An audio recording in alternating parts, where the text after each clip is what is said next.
La une politique, cher talker, vous avez sans doute écouté aujourd'hui Dr Zotomou Pogomou qui, en tout cas, fait comprendre qu'il comprenne et qu'il partage un peu les revendications du FNDC. La semaine dernière, je le disais, c'est Kalimodou Yansane également qui réagissait, même s'il n'y a pas eu de consigne pour l'instant, mais en tout cas, tout porte à croire que ces deux formations, c'est cette coalition et cette formation politique vont sans doute accompagner le FNDC. Est-ce qu'on peut s'attendre les jours à venir que ces formations politiques dansent avec le FNDC dans la rue? C'est bien possible, d'autant plus qu'eux-mêmes affirment qu'ils ont les mêmes revendications.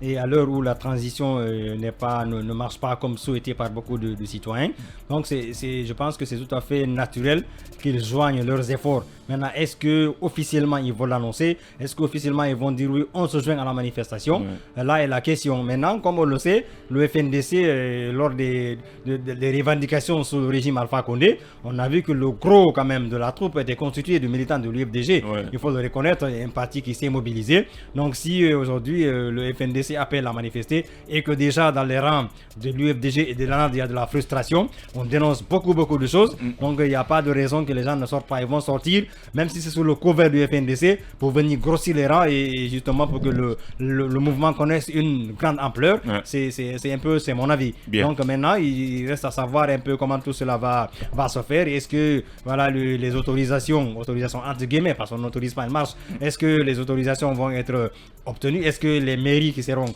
concernées par la marche vont répondre favorablement aux lettres déjà adressées, si je ne m'abuse, par le FNDC? Donc c'est là la grosse question. Est-ce que les autorités vont dire voilà, c'est interdit, il n'y a pas de manif? Et les gens, je suis sûr que même s'il y a une telle affirmation, et ce n'est pas exclu que le FNDC brave toute interdiction, puisque avant-hier, je crois, et voilà, Fonike Mangué, invité de Mirador, a martelé effectivement que s'il y a interdiction, qu'ils vont carrément, qu'ils vont pas obéir. Donc, c'est pour dire qu'il faut s'attendre quand même à une manifestation où il va y avoir de la mobilisation. Il y en a qui en ont ras-le-bol entre guillemets. Il y en a qui sont vraiment très frustrés de la façon dont on conduit la transition aujourd'hui. Donc ce n'est pas exclu que beaucoup de gens, même si c'est sous couvert d'anonymat comme je l'ai dit, sortent des rangs de l'ANAD et de l'UFDG pour venir grossir les manifestants du FNDC. Ils ont besoin de ça, ils ont besoin d'en découdre avec le CNRD qui est en train quand même de passer à côté de la plaque. C'est mon avis. J'ai vu quelque part un internaute écrire que le FNDC appelle à une manifestation, mais ça sera plutôt l'UFDG les militants de l'UFDG qui vont sortir. Alors, à partir du moment où... C'est un sabotage. À partir du moment... vous l'avez dit vous avez dit que c'est l'UFDG. Ils ont leurs hommes aussi. Il y a des gens, il y a par exemple... Le FNDC, on nous a fait comprendre que c'est un état d'esprit. L'UFR quand même, ils sont... L'UFR n'est plus, ils sont plus avec... Je ne pense pas s'ils partagent la même chose. Mais on va débalder quand même avec on nous a fait comprendre que le FNDC, c'est un état d'esprit. Ça veut dire qu'on ne connaît pas réellement les véritables militants de cette organisation. Alors aujourd'hui, est-ce que cette organisation peut se frotter les mains suite à ces deux réactions de la part de Kalimodou et de Dr Zotomou Pogomou, même s'il n'y a pas encore une consigne, forcément, il va y avoir des militants qui vont sortir sans doute. Évidemment, vous savez, les manifestations sont différentes d'une nation à une autre, d'un pays à un autre. Les réalités étant différentes le plus souvent sur le terrain. Aujourd'hui, c'est la conséquence de la rupture du dialogue entre les militaires au pouvoir et les forces vives de la nation. C'est pourquoi personne n'a intérêt à ce que nous assistons à une instabilité, qu'elle soit politique ou sociale, au cours de cette transition, puisque cela a pour conséquence directe de mettre les différentes parties prenantes de la transition dos à dos, à couteau tiré.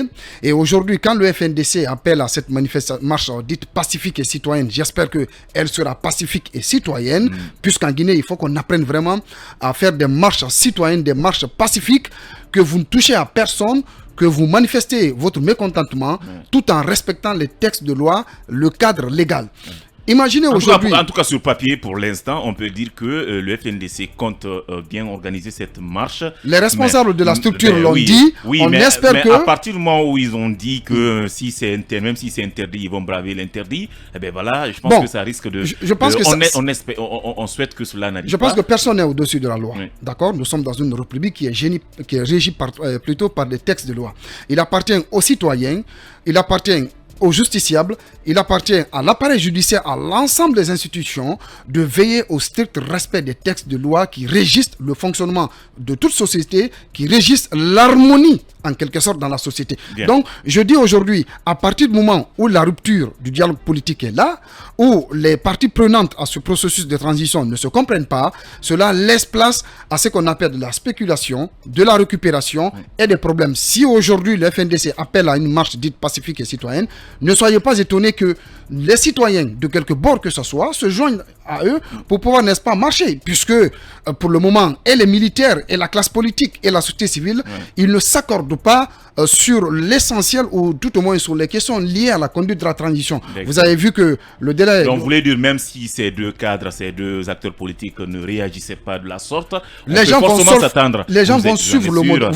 Vous connaissez les Guinéens, et surtout qu'on est arrivé à un moment où les citoyens ont applaudi longuement le FNDC, et pardon, le CNRD sur le terrain, et qu'actuellement, il y a, je ne dirais pas ce désamour. Mais quand vous écoutez les gens, ce n'est pas le même langage que les gens tenaient. Actuellement, le CNRD, le CNRD, je ne dirais pas est en perte de vitesse, mais ils sont en manque de repères.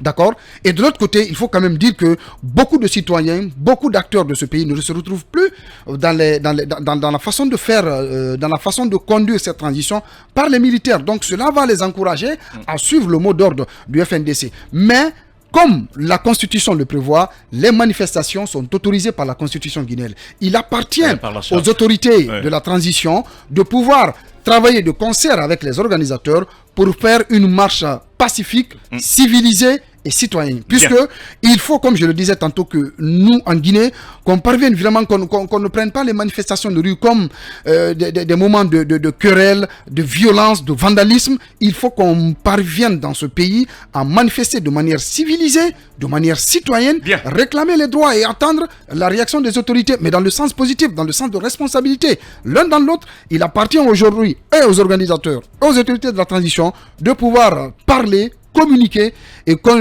pour qu'une manifestation pacifique et citoyenne se déroule dans des conditions normales.